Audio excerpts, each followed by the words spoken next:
Well, ladies and gentlemen, you've just had today a treasure trove of information from industry leaders, intelligent analysts, highly left field thinkers on the challenges of risk, visibility and protection in a distributed world.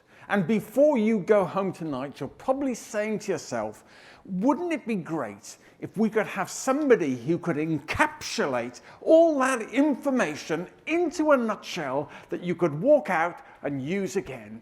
And that responsibility of engendering that conversation to gather all that information rests with me, but I'm not alone. I'm blessed with three valuable souls who will help me do that. My colleague Aparna, Senior Analyst at Adapt, will be part of this discussion panel. Next, I'm blessed with Celeste Lowe, the CISO at 9 Fairfax. And third, the final colleague on this panel with me is Imtiaz from RMS. And we're going to explore some of the things that you've heard today. But first of all, I'm sure everyone's going to be curious.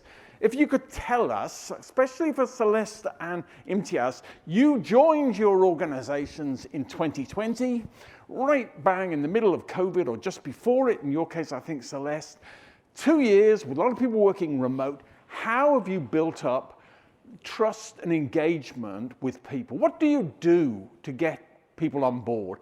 And Celeste, a panelist I spoke to who wasn't able to make it said, well, everyone gets cyber. You don't need to build allies, and you push back vehemently at that. So tell us what your challenge is, what you do. Yeah, it's a really good question. Thank you for that. It was interesting to join an organisation right in the middle of a pandemic, like you said. It was in between lulls, I suppose. I was with Qantas. We were in a bit of a lull between lockdowns, and I decided to join 9. It was opportunistic, really, because I was able to get into the office. I was able to do meet and greets. I can't stress, I actually think the importance of stakeholder engagement and knowing your organisation and building trust and relationships almost makes or breaks, I think, a journey through an organisation. During the time, I suppose, in any CISO's role, you've got 100 days, and most people work to a 100-day plan. And while I didn't call it that at 9, it really was a fast evolving, I need a strategy, I need to go to the board, and I need to go to the audit and risk committee, and I need to have a plan on how to get from where we're at to where we need to be. So to build the trust and relationship and to build that through regular coffee meet and greets, the engagement, understanding. I did quite a lot of stakeholder analysis, I have to say. I really did sit down and look at the organisation and understand the people that I was talking to. But 9 is also fairly complex. I mean, it has video on demand, and it has streaming services, and it's media, and it's digital, it's print, and it's broadcast. So it's really quite diverse. So it was quite an extraordinary organisation to get around in breadth. And then obviously 112 days into my tenure, a significant incident actually occurred. So I was very lucky that those relationships were built and the trust had begun, and that helped through a really, really difficult time. So yeah. I can't stress, I think there is an importance there. And I know that the other panellist or the other comment in regards to, well, everybody gets cyber. Well, not every business does, and especially one that's not heavily regulated. I think in the financial services and some of the, certainly coming from Qantas previously, where it was heavily safety and regulatory driven, it's an easier discussion to have in many aspects. Okay. When those drivers aren't there, it's a different conversation.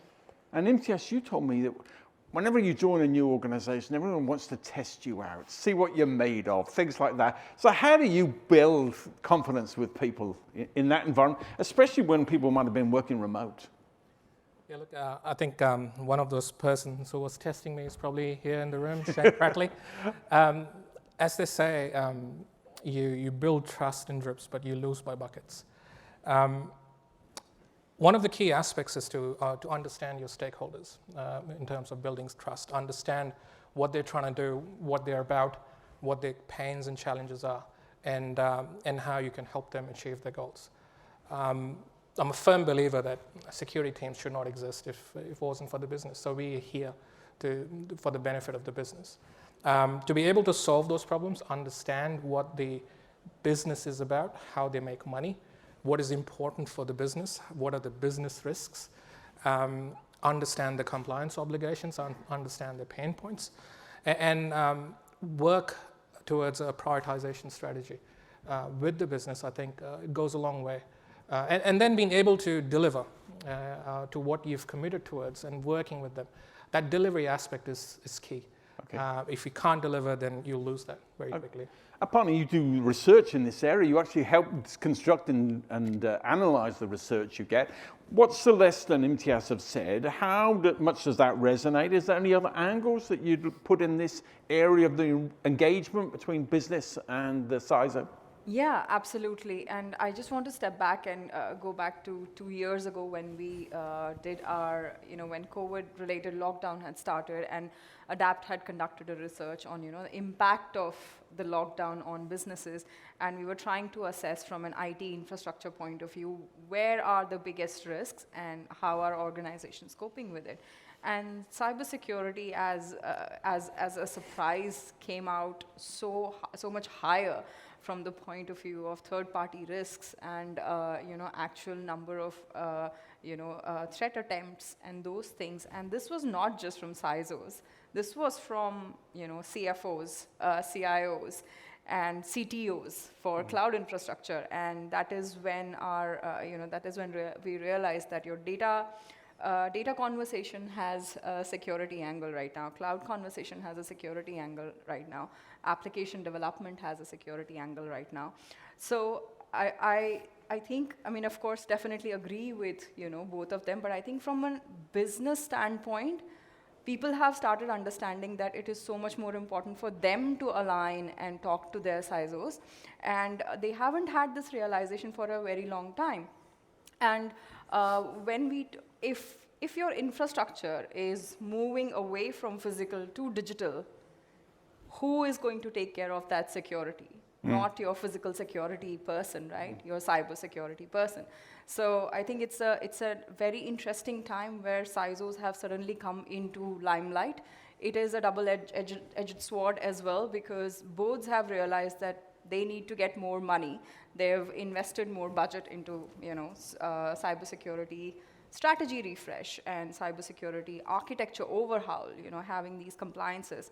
So that's there at the top, but the middle layer is still not there. Okay. So I think that's the gap, right? Okay, Celeste, I want to come in because all of you are sort of saying you got to be having education, you got to be informing your workforce, but both of you two work in very large organizations with, I imagine, an ever-evolving workforce in it. Is educating the workforce really the end game in this, or is it really risk minimization for it? Is it achievable to keep people alert about cyber? I don't think it's mutually exclusive. I think you have to do both. I think you've got to do risk mitigation. And one of those risk mitigation is educating your people, because they're part of your defence layers. So I think when you're looking at programs of whether you're educating people and how you're doing that, it's not just around the simulation or the phishing, it's actually the conversation. It's raising the behavioural awareness of, is somebody reaching out and somebody reporting something that's happening? Do the executive committee actually understand the implications of the business decisions they're making? Are they going through the right steps to be able to evaluate that? So it's not just the obvious things. And when you talk about educating the organisation, it's not just the lower down levels, it's actually right the way through. That's part of the defence. There are returns, it's longer. I don't think you can expect any organisation to get it within a short period of time. You've got to be in for the long haul. But I think it's just as important as prioritising your patch management programs and your WAF protection and all your other technology and your bright and shiny tools that you're deploying. But I think they're not mutually exclusive. You have to do both. What's your take on that? I absolutely agree with Celeste that you have to do both. I think 20 years ago when I started my first my IT gig, I remember my manager telling me that we had recently implemented a new security product, and he was like, and I was super excited and all charged up, and he was like, well, don't get too excited. Someone will figure out a way to bypass it. Yeah. So it's absolutely agree that it's both. It's user education, but at the same time, I think what some organizations miss is the basics, the hygiene, like Celeste has talked about, the patching. is absolutely, having backups, testing your backup regime. The fundamental, IAM, least access, or just enough access. These are the basics that will go a long way and add to your defense in depth. Absolutely. Aparna, both Celeste and Imtiaz have told me that they're evolving into a zero trust approach to cybersecurity. At this conference, I'm in a number of roundtables, and somebody said, can somebody please define zero trust in a way that's agreeable for everybody? Now, you're an analyst. How would you define zero trust? It's a very good question, Peter, and coming from a completely different background, from a data background, and understanding zero trust, I think it still relates to the mindset that do not trust anyone, any access within the system and the network. So for me, how I understand it, it still goes to the same basics of identity and access management and privilege access, and isolating the critical assets from different categories of people with different levels of risks. So I think it's just the adoption model, and the framework has evolved a lot more in terms of just to simplify or make it more comprehensive to implement. And a lot of technology providers are latching on to the concept and trying to provide a solution. However, I think there is it goes back to very simple engineering principles. Okay. Yeah. Okay, Celeste, what attracted you to embracing a zero trust approach? Well, it wasn't the vendors trying to sell it, I have to say. I think every vendor that... Oh, you're alone, I think, aren't you? I don't know. Every vendor that rings me has a concept that says, I'm going to sell you zero trust, and this is going to fix your problem, and it's one-stop shopping. And for me, zero trust is not a thing. It is a number of concepts. It is a number of mindsets, and you have to segment down right the way through your network and your people, whether it's your identity or your segmentation. It's all of those things built up into a bigger picture. It becomes a zero trust mindset. Let's call it a mindset, because it's not a thing. But that's sometimes the hardest thing to change is the culture of an organization, the approach, because I'm hearing you say it's not sort of a defense around locks and passwords and gates. It's actually about the mindset, the culture, the identity, who should do what in an organization, that sort of stuff. How easy is it to get that across to people? Well, it's not, and I think if you don't chew the elephant, if you take off portions at a time and tackle each of those conversations with the right stakeholders, and because there are different people at the table for every one of those conversations. So whether you're talking about identity and you're talking about how your end users are going to change, interacting with their environments, that's a totally different conversation when you're talking about network segmentation, where they really probably are not going to understand or even feel impacted by doing that differently. So, yeah, I think you don't try and chew the elephant. Okay, all right. Take it into smaller chunks and then achieve them in smaller pieces. And I don't know whether there is this true concept of being totally zero trust. I think you can get components of it, and you've still got to operate a business. You still have to make money. But I think if you make the choices right for your organisation, that it can still operate optimally. There are wins to be had. I think you just need to go after the bits that are achievable, and I'm not sure it's all achievable, but certainly it's a journey. I just wanted to jump in. Go on, Lee, please do. On zero trust and why it's... So again, when we did this research on third-party vendors, ecosystem, the entire acquisition process and managing the third-party vendors across supply chain from different departments, the biggest, they have to fill up the forms, and it's a very manual process of filling the form, submitting accreditations and credentials, and nobody checks these credentials. And when I interviewed CISOs and I asked them, on what basis do you check them? It's just the trust that we've established over the years. So I think it's those areas wherein we need to adopt a zero trust model, because those are the areas wherein the vulnerability gets created. So they're giving total trust to the... Absolutely. That's right. Yeah. Absolutely. Imtiaz, what drew you to a zero trust approach? Why did you think it had merit over what people might have been doing before? Look, I agree with Celeste that it wasn't the security vendors trying to sell. zero trust products with the zero trust badge. I'll share a story back from my uni days when me and my brother, just to make some pocket money, we would buy parts of computers, Pentium computers, and then assemble them, build them, and sell them. My brother has always been a bit of a marketing genius. He figured out that if you had Intel Pentium Inside sticker labels on these computers, you can actually have a quicker turnaround in selling them, and actually did work. Yeah. So we started selling, and our computers were selling like pretty hotcakes. Everyone wanted Pentium computers inside. And I think there's a bit of that going on where, not all, but a lot of security vendors will talk about zero trust as they start introducing about their products. From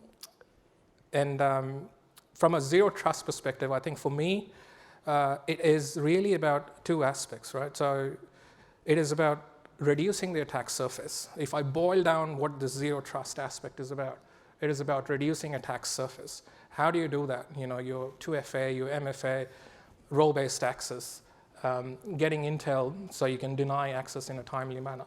It's about reducing that attack surface, and then B, if you do get attacked, then reducing the blast radius. That's pretty much it, right? And a lot of this is built upon the basics I was talking about, the role-based access, the just enough access, MFAs, etc. But then, micro network segmentation, etc. So you build upon those things, and you bring together the capabilities that a lot of organizations have, and then you are on that journey. It's a journey, Peter. There's not one lever you can pull and go, okay, I'm zero trust compliant.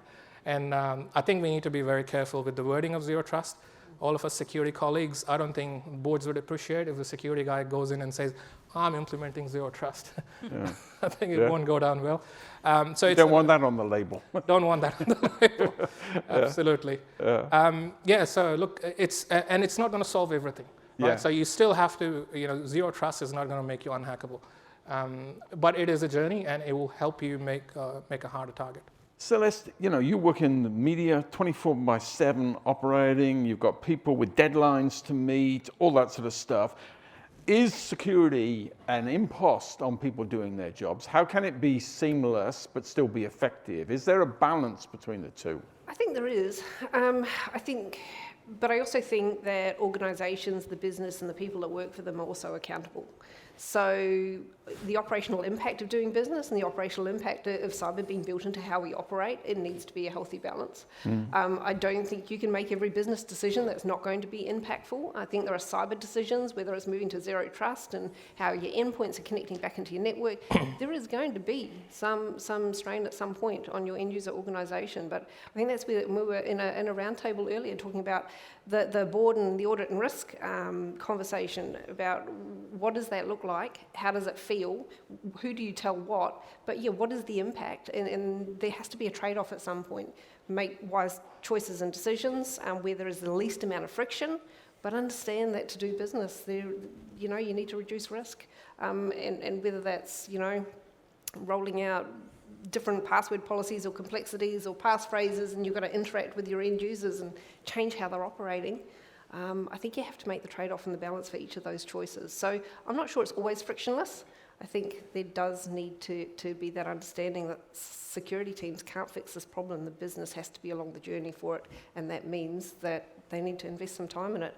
It's not saying that we're going to make business harder to do and make people's jobs impossible, but there has to be a balance there, especially when you've got a really agile, really fast-moving organisation that does need to be up, and you've got to go to print, and you've got to publish, and you've got TV to go to air. So you can't impact operations, but it is a very fine balance. Aparna, you got any perspective on this? Is security always at the expense of organisations being nimble and agile? Is there a fine balance between the two? I think if it's done right, it's going to add to the productivity and scalability of an organization and innovation. From everything that we're seeing right now happening globally, and even especially within Australia, we've understood that in last 1 year with the critical infrastructure bill, there's more liability on the directors, and there's more liability, so to speak, it will be cascaded to every employee. So it is everyone's responsibility. Now, what happens is if someone is trying to scale up their business, trying to add new products, have a new infrastructure, security currently is an afterthought. So the problem arises because security leaders are not brought into the conversation from the beginning.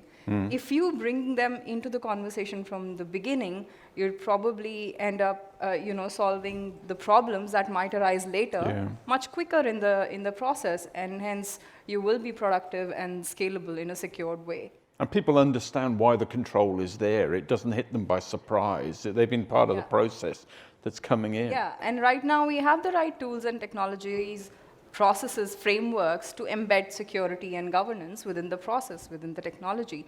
And we have incredible leaders and enough, I think, adequate budget. I wouldn't say there's enough budget, but it's a good starting point for people to start embedding security from the starting process. Okay. It's really good at the point where it's new and you're either engaging new suppliers or you're building new kit, but we've all got legacy environments, and it's a really harder conversation when you've got to fix things that are already there, things that have been embedded for a long time, and the business processes that are built around them. So you're not there for the initial. You've got to mop up at the end. So that's the friction of changing behaviours and legacy. Okay, Imtiaz, we're talking part of this conference about visibility.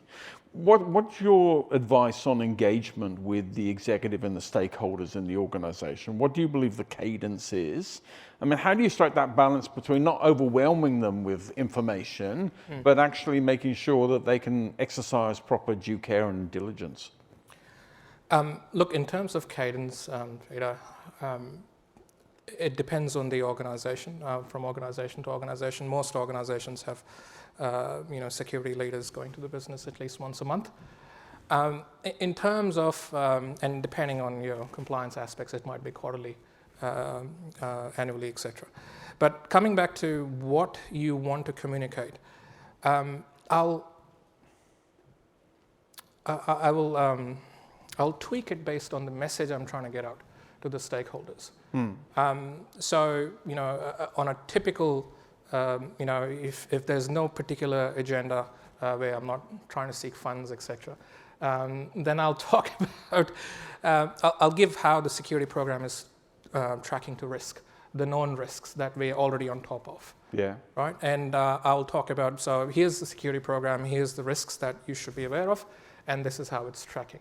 Now, if there's some new unknowns that have come out from the left field, and the senior execs need to know about that, then that will go in that report and go, okay, this is how things are tracking. This is something that has come out from the left field, unknowns. That's the whole aspect of a security program. We want to detect unknowns before the bad guys do. It's a good story. Don't get shocked, but we need X help to solve this problem from you. Okay. So it depends on what we're trying to get at. So, a risk aspect, how we're tracking, how we assisting, how the program is tracking to assisting business. So we talked about digital transformation. So if the organization is on a digital transformation journey, then how is security actually helping? If the organization is on a hybrid work journey, then how will the zero trust aspects actually help the organization get there in a secure manner? So it depends on what message you want to send out and what help you need from your stakeholders. Okay. Aparna, what's ADAPT's research showing about when people should engage? What's the typical trends? And what sort of information are they reporting on? Yeah, I think majority of our respondents, they meet their CEO and the board probably once or twice in a year, and not quarterly. Which ideally should happen from how we're seeing security coming into the CEO and board agenda. And most of this is, reporting on things like total number of incidents, the severity of incidents, time to detect, traditional metrics which have been going on. However, what we see, some of the progressive CISOs who have started looking at changing the metrics and engaging the C-suite in terms of educating on a quarterly basis, such as doing one ransomware simulation just to explain it to them that, why do they need, I know there is a huge debate on cyber insurance, but just right now for the sake of this conversation, why do we need a certain amount of cyber insurance versus why should we not pay ransomware? So I think there is enough complexity that the CEOs and boards do not understand about security, which they must understand right now. So some of the CISOs are using the quarterly meetings just to do that, just to make them aware. And they're also doing, the phishing attacks, because some of these people are highest access, highest privilege. Yeah. So they are your people. If something happens, if they are not careful, then you definitely have a vulnerability there. We get back to the education question, because they always say it's the CEO that clicks on the link, however much you tell them about. I'll share a story on that. One of my CISO in a large organization, he actually did that. He reported the phishing campaign results, including the results for the board. And it was, let me say, it was a career-limiting move. You need to be very bold to do that. It has a very high impact, I've heard. So diplomacy is a key skill set that you need as a CISO. Well, absolutely. Yeah, okay. Absolutely. Okay. Otherwise, you'll become the chief scapegoat officer. Okay. I used to, in the opening, how the hybrid workplace has become the norm, and that's something that would have changed since your times in your new organization. How's that landscape changed for you in terms of the cybersecurity challenges that you face, Celeste? Yeah, it comes back to engagement, but the technology solutions that we're running have evolved very quickly, I think, through the pandemic to enable a more secure remote workforce. We have a heavy OT reliance from a broadcast perspective, so that has to run fairly traditionally. So yes, we're in a hybrid mode, definitely. Sorry, can I just come in the OT thing? Because you said to me when we spoke beforehand that you're actually using third parties' equipment and infrastructure and stuff like that to deliver some of the outside broadcast that Nine would do. So you've got no way of checking that sometimes before you go live with it, Sometimes that's as fast as the business operates. So yeah, it's about shifting left on that, understanding what's being plugged into the network, moving as quick as we need to evolve the business to be able to get some of that content out at speed. So yeah, it is absolutely has been difficult with the distributed workforce. We're starting to get back to the office now, but yeah, it's varied and it's wide. The business is very complex. I don't think there's one set model that we're working to. There are multiple models. We're not one organisation. We're many under one enterprise group. So it's mean we've had to solution multiple times in some cases to make that operate. But okay, it's been evolving. And what's your take on where you see the world? That your challenges have changed since we've gone into the sort of hybrid model. Look, from a challenges aspect, Peter. The old challenges haven't gone away. Right? But from a remote perspective and that user education aspect, helping users understand that the risk posture changes, and helping them, being more aware of their accountability and their responsibility is something that is more important. It was previously required as well, but I think it's something that's more important now. Given the direction where the rest of the industry is heading. Okay, we're coming towards the end. I'm going to go to the final question for the three of you. I'm going to start with you, Celeste, then Imtiaz, then you, Aparna. So bear with me in that order. You're talking about a job that's relentless. You're talking about a job which is constantly evolving. The challenges are evolving. The threat actors are always trying something new out all the time. How do you get reassurance that actually what you're doing is actually effective? How do you sleep at night, Celeste? What's the trick to sort of being confident of your effectiveness? I don't sleep at night. Yeah, I think there's multiple ways to do that. Obviously, you've got your normal metrics and your measures. I think you're looking at your threat landscape. You're looking at what you're identifying in your environment. You're looking at the external, what is currently happening in the world. For us as a media organisation, there are many things that tweak the external, criminal activity. So looking at things in cycles, that for us is very insightful. We do measure the journey as we go. We do report it up. I've created a cybersecurity committee that is a step down from the board and the Audit and Risk Committee. Often those metrics are played back and talked about very openly. Making it transparent is incredibly useful, and unfortunately it is learning from others who have also been impacted from incidents itself. So making those stories really real, learning from them, and then taking a really good, hard, transparent look internally. So I think if you're acknowledging the gaps, acknowledging the journey that you're on, the validation in knowing that your risk posture is better than it was a month ago, 6 months ago, a year ago, but being real about it. So I think there is very little reward by having blinkers on, quite frankly. So you need to be very honest with yourself and your business. So that comes back through analysis. And it doesn't hurt to actually go out and actually get that validated by an external party from time to time, because sometimes you can be too close to the problem. Okay. Imtiaz, how do you find reassurance in life? Well, if I'm buying security products with a label that says zero trust inside, then I think we're on the right track. But seriously, look, the way I look at it from that reassurance perspective is there's 3-4 principles that are core principles for me. Right? Number one is, how's the risks tracking that are actually risk to the business? Are we on track on remediating the known risks? Are we on track of finding unknown unknowns and then having a plan together to remediate? So risk management is one key aspect. That is a measure that gives me some reassurance. Number two is compliance aspects. So as a government organization, or whether you're in banking, you have to comply with a set of external auditors and regulations, so how you're tracking to your compliance obligations.